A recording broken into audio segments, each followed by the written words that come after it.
अस्सलाम वालेकुम दोस्तों, अपनी नेक्स्ट वीडियो के साथ आपको वेलकम करता हूं अपने इस चैनल में। उम्मीद है सब खैरियत से होंगे। तो चलते हैं आज की अपनी अहम न्यूज और इन्फॉर्मेशन की जानब। सबसे पहले तो दोस्तों बात करेंगे स्पेन सुप्रीम कोर्ट का इमिग्रेंट्स के बच्चों के बारे में, जो उनकी उम्र है जैसे 21 साल 26 साल का ये नया कानून आया। इस पर बड़ा एक अहम फैसला आया सुप्रीम कोर्ट की जानब से और एक अहम केस पे उन्होंने एक फैसला दिया है। इसको मैं कवर करूंगा, लाजमी तौर पे सुनिएगा ताकि आपके बहुत सारे इबहाम और क्वेश्चंस क्लियर हो जाएं। इसके बाद पदरोन का एक नया कानून जो हुकूमत ने लॉन्च कर दिया और इस पे जुर्माने हुआ करेंगे और शुरू हो चुके हैं।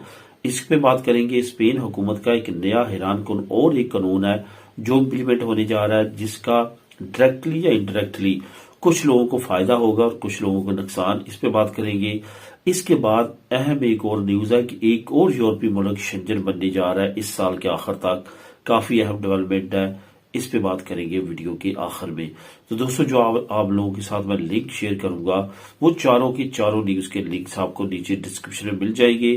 चारों न्यूज के लिंक्स को आप खुद भी क्लिक करके रीड कर सकेंगे, जिसमें स्पेन सुप्रीम कोर्ट का जो इमिग्रेंट्स के बच्चों के बारे में नया एक फैसला आया उसका लिंक, पदरोन का नया कानून इसका लिंक, स्पेन हुकूमत का नया हैरान कुन कानून इसका लिंक और एक और यूरोपीय मुल्क जो शेंजन कंट्री बनने जा रहा है इसका लिंक। ये चारों इसी तरतीब से आपको नीचे डिस्क्रिप्शन में मिल जाएगी, आप खुद भी इनको क्लिक करके रीड कर सकेंगे। इसके साथ साथ तमाम दोस्तों से गुजारिश है जो इस चैनल पे नए हैं या अभी तक जिन्होंने इस चैनल को सब्सक्राइब नहीं किया, लाजमी तौर पर चैनल को सब्सक्राइब करें। इसके साथ साथ आपसे गुजारिश है, अगर मेरी वीडियो से आपको कोई ना कोई फायदा हो रहा है, इस इन्फॉर्मेशन से, इस न्यूज को जो मैं आप लोगों तक पहुंचाता हूं, तो लाजमी तौर पे वीडियो को लाइक भी किया करें ताकि मैं अंदाजा लगा सकूं कि आपको कितना इससे फायदा हो रहा है या आप कितनी सेटिस्फाई है। तो सबसे पहले शुरू करते हैं सुप्रीम कोर्ट के अहम फैसले से, जो कि बच्चों के बारे में उन्होंने काफी अहम फैसला दिया है। यहाँ पे दोस्तों चंद एक चीजें हैं जिसको आपने लाजमी तौर पर जहन में रखना है। अब यहाँ पे हुकूमत ने अनाउंस तो कर दिया है कि 21 साल की बजाय 26 साल, लेकिन यहाँ पे एक बहुत बड़ा अहम नुक्ता है जिसकी बेस पे आपको ये फायदा मिलेगा। ख्वाह वो आपका बच्चा स्पेन के अंदर है या वो बच्चा आपका स्पेन से बाहर है, आप उसको तभी जो है वो ये फायदा पहुंचा सकते हैं अगर आप ये साबित करेंगे कि वो आप पे डिपेंड करता है। इस नुक्ते को, इस उसको लाजमी तौर पे आप पे इम्प्लीमेंट होना चाहिए, वरना आपका केस रिजेक्ट कर दिया जाएगा और आप एलिजिबल नहीं होंगे अपने बच्चे को अपने पास बुलाने के लिए और अपनी बेस पे उसको जो है वो यहाँ का रेजिडेंट कार्ड दिलवाने के लिए। अब यहाँ पे ये जो केस है जो मैं अभी सुप्रीम कोर्ट ने फैसला दिया है, जिसका नीचे लिंक नंबर 1 भी है, आप खुद भी क्लिक करेंगे तो रीड कर सकते हैं। उसका मैं आपको बताता चलूं कि ये एक लेडी है जिनके पास नेशनलिटी थी। इन्होंने अपनी एक बेटी को जो है वो अप्लाई किया जिसकी उम्र 21 साल से ज्यादा थी कि मैं अपने पास बनाना चाहती हूँ। उस पे जो है वो केस रिजेक्ट से रिजेक्ट होता सुप्रीम कोर्ट तक गया। सुप्रीम कोर्ट ने भी इसको रिजेक्ट कर दिया। उसमें उन्होंने यही एक चीज लगाई है, क्योंकि बेशक इसकी उम्र 21 साल से ज्यादा है, अब नए कानून के मुताबिक 26 साल से कम आप अप्लाई कर सकते हैं, लेकिन ये जो बच्ची है ये आप पे डिपेंड नहीं करती क्योंकि वो खुद मुख्तार है। उसको आपने सबूत भी नहीं प्रोवाइड कर सकी कि वो किस तरह आप पे डिपेंड करती है।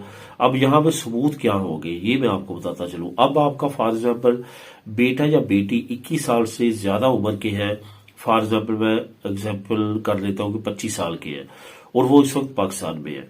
अब आप किस तरह शो करेंगे कि वो आप पे डिपेंड करता है? वो इस तरह शो करेंगे, आपके पास पैसे भेजने की बैंक ट्रांजैक्शन हो या आप कोई भी दूसरा वे इस्तेमाल करते हैं, रिया करते हैं, मनी ग्राम करते हैं, वेस्टर्न यूनियन करते हैं, कोई भी करते हैं, पर मंथ आपके अकाउंट से आपके नाम से उसको पैसे जाने चाहिए। वो बहुत बड़ा प्रूफ होगा।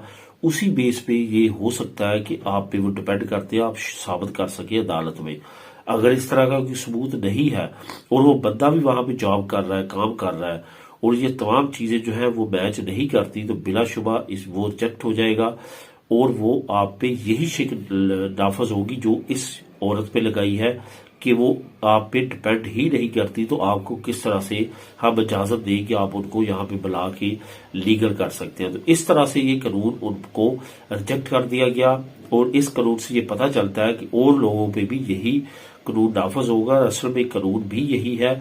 इस वजह से अगर आप अपने उन बच्चों को फायदा पहुंचाना चाहते हैं जिनकी उम्र 21 से बढ़ चुकी है, इवन 18 से बढ़ चुकी है, ये भी ध्यान में रखना है।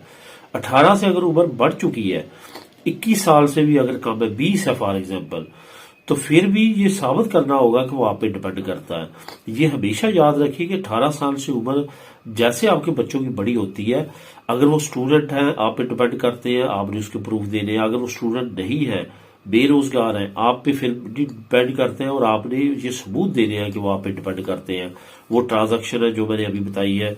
सेम लाइक इसी तरह जिस तरह अभी आपसे फैमिली वीजे के लिए मुख्तलिफ रसीदें मांगी जाती हैं कि आप हर महीने अपनी फैमिली को पैसे भेजते हैं, उसके सबूत दें। सेम लाइक इसी तरह ये भी इम्प्लीमेंट होगा, अदरवाइज आप नहीं बनवा सकी। उम्मीद है कि इतनी ट्रेन से मैंने आपको समझाया है, आपको समझ आ चुकी होगी। अगर फिर भी नहीं आई तो नीचे आप कमेंट कर सकते हैं। अब दोस्तों बात करते हैं पदरोन की। पदरोना बिंदुओं के बारे में एक नया कानून हुकूमत ने नाफज कर दिया है, जो कि काफी लोगों की जहन में ये क्वेश्चन होता था। अमूमन तौर पे मुझे भी क्वेश्चन करते थे और बहुत सारे लोग जो है इस का फायदा भी उठाते थे। अब ये कानून आ चुका है, अब ये फायदा नहीं उठा सकेंगे। अगर ये साबित हो जाता है कि इन्होंने ये कर रहे हैं तो इनको 150 यूरो तक जुर्माना हो सकता है। ये कानून क्या है? फॉर एग्जाम्पल आप बार्सिलोना में रहते हैं, पदरोना में तो आपकी यहाँ पे है, और अभी आप जो है वो किसी और जगह पे काम करने के लिए चले गए हैं, फॉर एग्जाम्पल तारागुना चले गए हैं, लेकिन पदरोना में तो जो है आपकी बार्सिलोना में चल रही है, आप काम वहां पे कर रहे हैं। अब अगर हुकूमत को पता चल जाता है कि आप काम वहां पे कर रहे हैं और पदरोना में तो यहाँ पे चल रही है, तो फिर आपको 150 यूरो तक जुर्माना होगा और वो आपको पे करना होगा। ये सरकारी अनाउंसमेंट हो चुकी है। इसकी मजीद डिटेल आप नीचे लिंक नंबर 2 को क्लिक करेंगे तो वहां पे भी आप रीड कर सकेंगे। काफी अहम कानून है, तमाम इमिग्रेंट्स ज्यादा अफेक्ट होंगे, बाकी तमाम लोग भी इफेक्ट होंगे। स्पेनिश लोगों के लिए भी पदरोन जरूरी होती है, तमाम लोग इससे इफेक्ट होंगे, लेकिन इमिग्रेंट्स क्योंकि ज्यादा प्रॉब्लम में रहते हैं, जॉब यहाँ पे है, पदरोन कहीं पे है, तो इस तरह के मामला में इन पे ज्यादा इफेक्ट होगा। इस वजह से बी केयरफुल रहे, जुर्मानों से बचे। 150 यूरो का जुर्माना अब हुकूमत ने अनाउंस कर दिया है। अगर आप पे नहीं करेंगे ये बढ़ता जाएगा और इसके साथ साथ आपको आगे जाके पेपरों में, रिनिवासियों में, नए पेपर लेने में, नेशनलिटी लेने में प्रॉब्लम हो सकती है। तो इस वजह से आपने एहतियात कर दी है। अब बात करते हैं स्पेन हुकूमत का एक और हैरानकुन जो कानून है उसके बारे में। जैसा कि आपको मैंने पहले बताया था, हुकूमत ने अनाउंस किया था कि गोल्डन वीजा स्कीम जो है वो 31 दिसंबर 2024 को खत्म होने जा रही है, लेकिन हुकूमत ने बाद में इसको एक्सटेंड कर दिया अप्रैल के एंड तक, और ये कह दिया कि अब इससे ज्यादा एक्सटेंड नहीं होगी। जैसे हुकूमत ने अनाउंस किया तो पर मंथ के हिसाब से 26,000 30,000 घर जो है, प्रॉपर्टी जो है वो सेल होना शुरू हो चुकी है, और ये तमाम के तमाम वो लोग बाई कर रहे हैं जो कि नॉन यूरोपियन है। अब हुकूमत ने एक नई अनाउंसमेंट कर दी है कि जो नॉन यूरोपियन लोग घर खरीदेंगे स्पेन के अंदर, उनको 100% तक जो है वो टैक्स अदा करना पड़ेगा। वो 100% तक यहाँ पे टैक्स पे करेंगे। इसके साथ साथ वो लोग जो दूसरी कंट्री से आते हैं या टूरिस्ट आते हैं, एयरबीएनबी को यूज करते हैं, उन पे भी टैक्स बढ़ा दिया गया है। इसके डायरेक्टली और इनडायरेक्टली यहाँ के रहने वाले लोगों पे असरात होंगे। अब आपको अलक्लियर जो है वो आसानी के साथ मिलने के ऑप्शन हो जाएंगे, घर आसानी से खरीद सकेंगे, सस्ते हो जाएंगे, क्योंकि सप्लाई और डिमांड का जो फर्क है वो काफी ज्यादा कम हो जाएगा और इस वजह से काफी ज्यादा आसानी हो सकती है। इस कानून को इम्प्लीमेंट होते ही बहुत सारे जो लोग हैं वो हो सकता है इज्तनाब करें अब स्पेन में प्रॉपर्टी खरीदने से, जिसपे पॉजिटिव असर होंगे लोकल मार्केट पे। और यही वजह है कि हुकूमत ने इस कानून को बनाया है ताकि लोकल लोग जो है इससे ज्यादा फायदा उठा सके। अब दोस्तों बात करते हैं कि एक और यूरोपीय मुल्क जो है वो शेंजन बनने के करीब, और उसकी अनाउंसमेंट उन्होंने कर दिया कि 2025 के आखिर तक जो है वो शेंजन मुल्क बनने जा रहे हैं। असल में ये जजीरा नुमा एक मुल्क है साइप्रस। साइप्रस जिसको उर्दू में कुब्रस भी बोलते हैं। साइप्रस एक ऐसा जजीरा है जिसके तकरीबन हाफ पे जो कब्जा है वो तुर्कियों का है और हाफ पे तकरीबन जो है वो ग्रीक जो सेपरूट है उनका है, यानी कि साइप्रस के जो लोग हैं उनको सेपरूट बोला जाता है, उन लोगों का है। ये यूरोपीय यूनियन का मेंबर तो काफी अरसे से बन चुका है, तकरीबन इसको 20 साल हो चुके हैं, लेकिन अब ये शेंजन स्टेट बनने जा रहा है। ये ऐसा यूरोपीय मुल्क है जिसपे ऑलरेडी जो है वो यूरो करेंसी चल रही है, सेम लाइक आयरलैंड। आयरलैंड भी शेंजन स्टेट नहीं है लेकिन यूरो करेंसी चल रही है। साइप्रस भी अभी तक जो है वो शेंजन स्टेट नहीं बना, लेकिन वहां पे भी ऑलरेडी यूरो करेंसी चल रही है।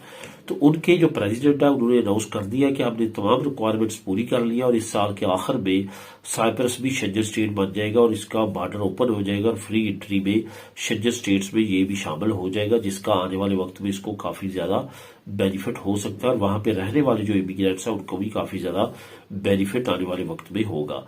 तो दोस्तों ये थी आज की अहम न्यूज और इन्फॉर्मेशन। मिलेगी नेक्स्ट वीडियो में नई अपडेट्स के साथ। अल्लाह हाफिज।